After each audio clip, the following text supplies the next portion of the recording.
Joining us now is Terry Dittrich. Terry, last time I saw you was a couple days ago. I was in a van, and you came up to me right before a University of Wisconsin football game. I was like, hey, that's Terry Dittrich. And he kind of came up and said hi. Terry, great to see you. You are the chairman of the Waukesha GOP and the national committee. Did I get that right? Is it committeeman and chairman of the Waukesha GOP? Yeah. Yeah, he's the national committeeman for the whole state of Wisconsin. Double duty. I love that. Double duty. So Terry, Wisconsin is very difficult to poll. If Pennsylvania doesn't materialize, Wisconsin, it's all eyes on Wisconsin at that point. And regardless, you guys have a very important Senate race, and we need to play to win for Donald Trump there. Give us a state of the race right now in Wisconsin and contrast that with where we were in 2020. Yeah, I think this is, again, down to probably a couple of points. The get out the vote effort across the state, let's say in the last 4 to 6 weeks on our side, has been tremendous. Thanks to Charlie and your organization and AMPAC and a bunch of others that have come in to help us at the county level. I think we've done a great job just canvassing everywhere. That fever has been really great for us. And the bottom line is, I think we're within 1 to 2 here. I think we're just slightly up, so things are looking good. This is all hands on deck, pushing all the way through the end. I definitely feel a lot more excitement on our side than I see from the Kamala gang. They seem like they're reeling out here, kind of trying to just limp across the finish line, where I think we're doing really great. And the excitement's tremendous. So we've got President Trump, of course, in Milwaukee tonight, so that's going to work out great. Sorry about that. So I think things are really looking good. We've got a 186% increase in absentee ballot turn-ins so far in our county, and it's pretty much the same all through the WOW counties around the state. Our early voting has been tremendous, way, way above what we've had in the past, which I think leads us to the conclusion that, Republicans have finally figured out the fact that they got to get out there and vote early, and we're finishing up that tonight. And then obviously it's on to game day on Tuesday. So I think things are looking really good. But again, it's just like 2020 in the fact that this thing's going to come down to the margins and those low props getting out. So we're not gonna stop until Tuesday at 8:00. So let me ask you, Terry. This is a very simple question. At this point, November 1st, do you feel better than you did in 2020? I definitely feel that we reached out to a larger universe here in the county and the state.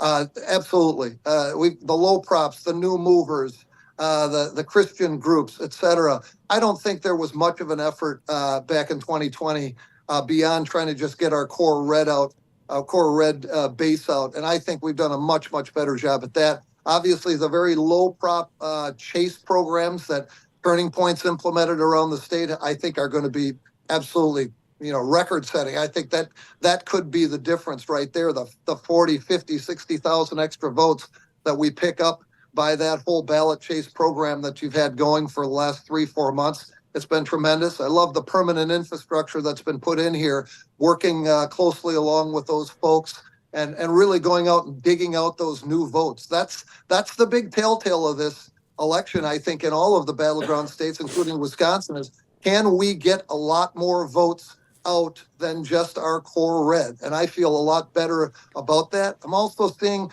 down in the, Dane County and Milwaukee County, I just am not seeing the excitement level on the blue side that I've seen in the past versus us. I mean, we're really out for blood on this one.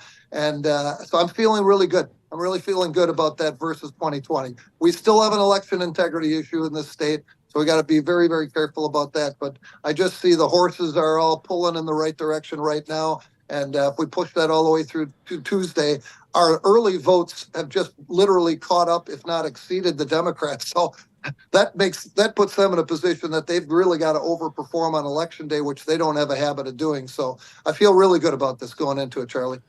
Tyler, do you have a thought or question for Terry here? Yeah, and I just want to reiterate, Terry has been the consummate leader in the Midwest, the type of leadership that we need, which is focused on the down ballot races, focused on what's happening locally, starting from alderman races in Wisconsin all the way up to, your county races to these congressional districts, focusing on the county as a whole.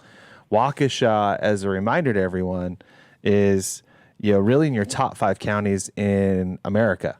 that will ultimately determine the outcome of this presidential race. So we're lucky to have guys like Terry that are out there that are working really hard. But what he's saying is being cautiously optimistic here is that we've got to get the vote out ahead of election day. We have to make sure that every single human being is prepared, and we basically have 3 days to do that. So we have today, you have tomorrow, you have Sunday. Everyone goes to work Monday. They kind of just set aside thinking about voting. They don't really think about it. You have this weekend to get all your friends and family prepared to vote and show up on election day, where in Wisconsin you have a tremendous amount of votes, like most of the Midwest, where most of your votes come in on election day. Not a ton of absentee, not a ton of early voters. You have a ton of voters on election day. And so this is the Russian roulette situation that we have right now. Is our messaging sticking? And so I'm really glad that Trump is going to be in Milwaukee tonight, because I think that injects a lot of focus and excitement that's going to be in the Milwaukee metropolitan area, what we call the WOW counties. So you have Waukesha, Ozaukee, and Washington County that are nearby. Things right now, and Terry can probably tell you, he'll probably again be cautiously optimistic, but things right now from early voting perspective are looking really good from an indicator standpoint in Waukesha. Terry, tell us how you're feeling as it compares to 2020. How has early voting changed a little bit, and do you feel good about the numbers coming in right now in Waukesha, Ozaukee, and Washington? I really do. I mean, there was no push for early voting per se back in 2020. So this entire unified effort to just educate people on the necessity of everybody voting early. Boy, those first 2 days, especially last week, were unbelievable. They were off the charts. And when we looked, we're a little cautious in thinking, well, that might be the Democrats getting their vote out early. The vote total was so large that it had to be Republicans. And as we've started to track this over the last week and a half, we know the people in our county, sure, Washington and Ozaukee are the same. We know that our folks, the good folks, the core folks, are getting out. Now what we need to do is make sure that we don't cannibalize. We make sure we've got that same day, election day vote as heavy as possible too, because we want to put the pressure on the Democrats. I don't think they can muster any more than they've got as far as early votes on election day, which puts us in a really good position going into this thing. So have never seen this, frankly speaking. I've been around a long time. I have never seen the early vote and the focus on low prop voters and the focus on new movers and Christian groups and those types. I've never seen such a concerted, consistent effort, let's say, over the last 6 to 10 weeks. We've been out 26 weeks as a county party knocking doors, and it's all been for low prop. Those folks who may or may not vote, well, they're voting because we're knocking. We didn't bother with our red voters. They'll get out. So we've expanded our universe tremendously. So I'm looking for big numbers here. We're a 62, 63 county normally. I'm looking for 65, 67, 70. I know Turning Point's goal in Waukesha County is 67, 68. If we get that, we have the opportunity to pitch in another 15, 20,000 votes to this election. And I'll tell you what, Trump supposedly lost in 2020 by 20,800 votes. This race will come down to under 100,000 votes for the whole state, which is under a point and a half, 1 point to 1.5 points. I think we got the wind at our backs. I think we're going to win it.